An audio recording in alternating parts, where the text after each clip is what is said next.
এই গাড়িটা বিক্রি করে টাকাটা পরিশোধ করে দে, নাইলে আমি খুব কষ্টে আছি। তুমি পাপ করেছো, তার শাস্তি তুমি পাচ্ছ, এখানে আমার কিছু করার নেই। আমার কবরে খুব কষ্ট হচ্ছে বাবা, যেভাবে পারিস ওই টাকাগুলো পরিশোধ করে দে বাবা। দেখো বাবা, তুমি যখন এসব করেছো তখন তো আমাকে কিছু বলোনি। এখন তুমি মিথ্যা বলো, ছিটারি করো, বাটপারি করো, যাই করো না কেন, এগুলো দেখার আমার কোনো দরকার নেই। আমার কাজ আছে, তুমি এখন আসতে পারো।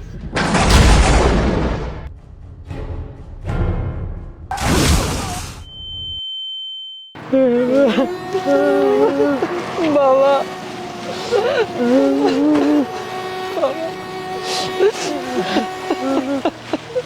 ভাই ভ্যানে চল, ভাই চলেন।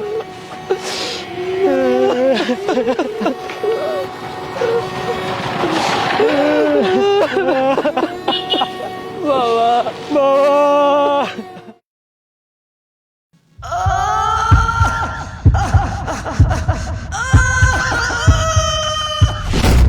বাবা কামরুল, আমি কবরে খুব কষ্টে আছি বাবা।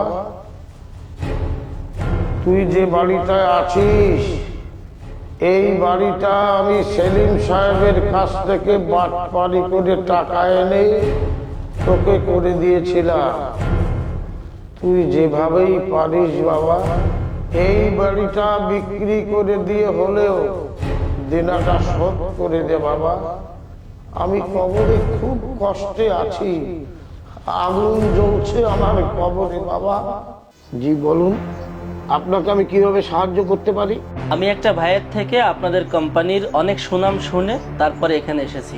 এখন বলুন, আপনাদের বীমায় কি কি সুযোগ সুবিধা আছে? আমরা যে বীমাটা চালিয়ে থাকি তার নাম হলো লাইফ কেয়ার ইন্স্যুরেন্স বীমা। এটা বাংলাদেশের আরো অনেক বীমা আছে, আপনি তাদের ওখানে যে সুবিধা পাবেন তার থেকে দ্বিগুণ সুবিধা আপনি আমাদের এখানে পাবেন। তার মানে আমাদের এখানে টাকা রাখলে আপনি দ্বিগুণ টাকা পাবেন। হ্যাঁ, এছাড়া অনেক সুযোগ সুবিধা রয়েছে। এখন আপনার উপর নির্ভর করছে আপনি বীমা করবেন কি করবেন না। তবে আপনাকে এতটুকু গ্যারান্টি দিতে পারি, আমাদের এখানে বীমা করে অনেকেই জিতেছে। আশা করি আপনি ঠকবেন না, আপনি করতে পারেন। স্যার, আপনার কথাবার্তা শুনে আমার অনেক ভালো লেগেছে, আপনাদের বীমার পলিসিও ভালো লেগেছে। এখন বলুন, এখানে ভর্তি হতে গেলে বা বাকি কার্যক্রম করতে গেলে আমাকে কি কি করতে হবে? আমাদের কোম্পানির পক্ষ থেকে আপনাকে অনেক অনেক ধন্যবাদ। শুনুন, আপনি যেভাবে খুশি টাকা রাখতে পারেন, তবে আমাদের এখানে নাম লেখাতে গেলে আগে 2000 টাকা দিতে হবে। তারপর আপনি যেভাবে খুশি টাকা দিবেন, আপনাকে সেইভাবে আমরা মুনাফা দিতে পারবো। আচ্ছা ঠিক আছে, তাহলে আপনি বাকি কার্যক্রম শুরু করুন। আমি আজই 2 লক্ষ টাকা প্রিমিয়াম দিয়ে যাব এবং আগামী 7 দিন পর এসে 10 লক্ষ টাকা দিয়ে যাব। আপনাকে সুস্বাগতম আমাদের বীমাতে। আচ্ছা স্যার, বলুন চা না coffee? No no no thanks. না না বাবা, তুমি আমার জন্য যা করেছো আমার ভালোর জন্য করেছো। এখন আমি কিছুই করতে পারবো না। তাছাড়া তুমি আমাকে বাড়ি করে যাওয়ার আগে তো কখনোই বলোনি তুমি ঋণ করেছো নাকি ধার করেছো নাকি বাটপারি করেছো। সেটা আমার দেখার বিষয় না, আমি তোমার জন্য কিচ্ছু করতে পারবো না। বাবা, এভাবে বলিস নে, একটা বার ভেবে দেখ আমি কি কষ্টে আছি। আমার কবরে খুব কষ্ট হচ্ছে বাবা। তোমার কষ্ট হচ্ছে কি হচ্ছে না সেটা দেখার বিষয় আমার না, যত সব।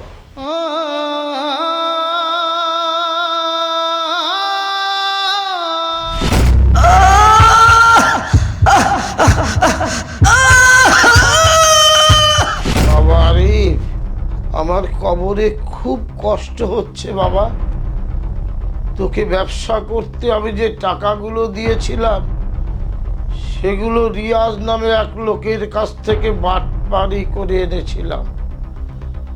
যেভাবে পারিস ওই টাকাগুলো পরিশোধ করে দে বাবা, নইলে নইলে আমার গোরাজাব মাফ হবে না বাবা।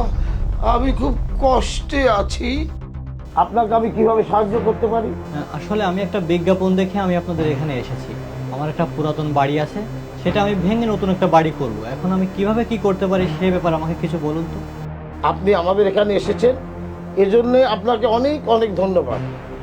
আমরা অত্যন্ত যত্ন সহকারে পুরাতন বিল্ডিং ভেঙে নতুন বিল্ডিং করে দিয়ে থাকি, সেই ক্ষেত্রে আমরা 10% কমিশন নিয়ে থাকি। যেমন ধরুন 5 লক্ষ টাকার এগেনস্টে 50,000 টাকা নিয়ে থাকি। আচ্ছা, এখন আপনি বলুন আপনার বিল্ডিং কততলা বিল্ডিং ভেঙে কততলা করতে চান? আমার 10 তলা ফাউন্ডেশনের 7 তলা একটা বিল্ডিং ছিল, এখন আমি সেটা ভেঙে 20 তলা ফাউন্ডেশনের 15 তলা একটা বিল্ডিং করতে চাই। এখন বলুন আমি আপনাকে কত টাকা দিব এবং কিভাবে কি করতে পারি? অনেক ভালো। আপনার 7 তলা বিল্ডিং ভেঙে আপনি 20 তলা ফাউন্ডেশন দিয়ে 15 তলা করতে চান, আর সেটা তো অনেক ভালো।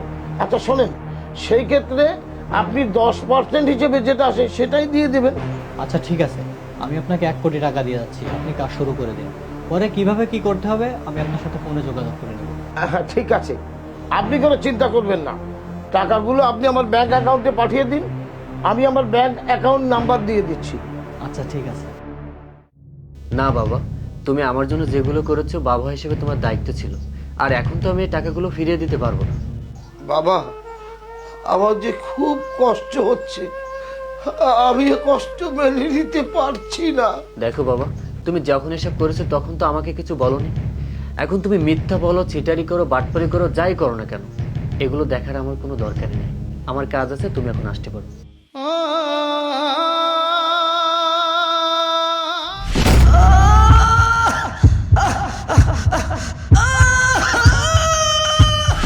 মানে তুই যে গাড়িটা চড়ছিস, এটা আমি রহিম সাহেব নামে এক লোকের কাছ থেকে বাটপারি করে টাকা এনে তোকে কিনে দিয়েছিলাম।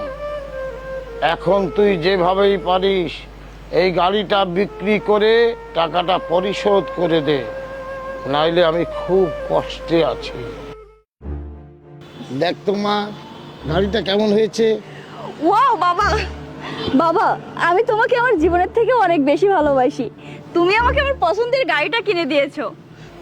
এখন তুই যেভাবেই পারিস এই গাড়িটা বিক্রি করে টাকাটা পরিশোধ করে দে, নাইলে আমি খুব কষ্টে আছি। তুমি কষ্টে থাকলে তাতে আমার এখানে কি করার আছে? আরে তুই না আমাকে বলেছিলি তুই আমাকে তোর জীবনের থেকেও বেশি ভালোবাসিস? এখন আমার কষ্টের কথা শুনে তোর কি খারাপ লাগছে না? তুমি পাপ করেছো, তার শাস্তি তুমি পাচ্ছ, এখানে আমার কিছু করার নেই।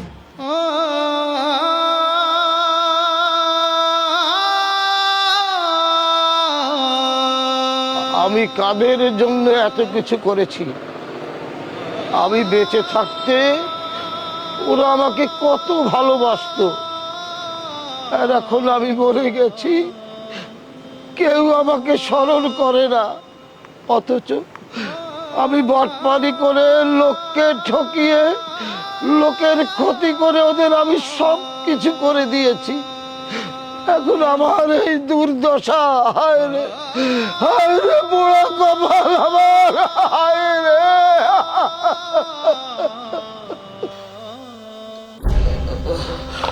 হায় রে কপাল, হায় রে কপাল।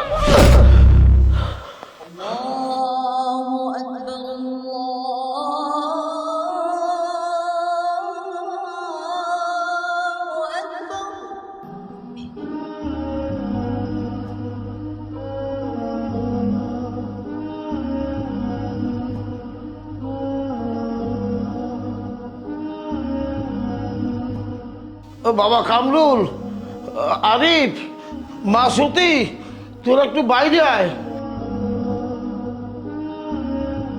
কি ব্যাপার বাবা, তোমাকে তো আগে কখনো এই অবস্থায় দেখিনি, কি হয়েছে? কি দেখেছিস কি দেখিসনি সেটা বড় কথা নয় বাবা। আজ থেকে আমি তোদেরকে বলছি তোরা 5 ওয়াক্ত নামাজ পড়বি। তোদেরকে আমি আরো একটা কথা বলতে চাই, বাড়ি গাড়ি সহায় সম্পত্তি আমি যা করেছি সব আমি লোক ঠকিয়ে করেছি।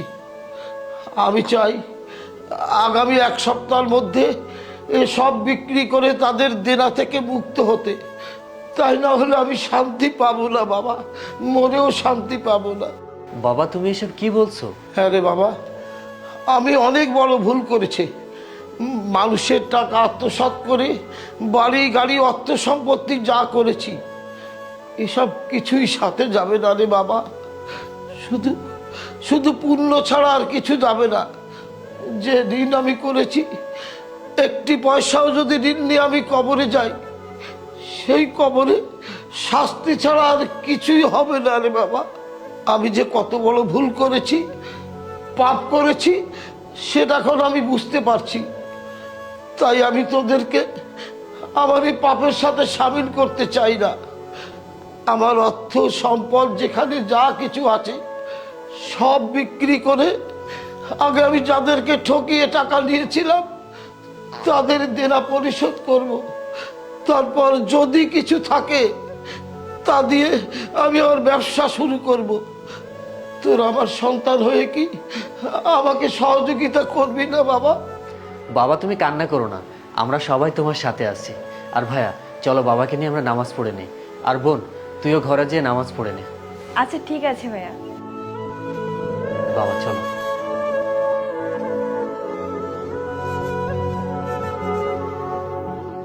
আল্লাহু আকবার।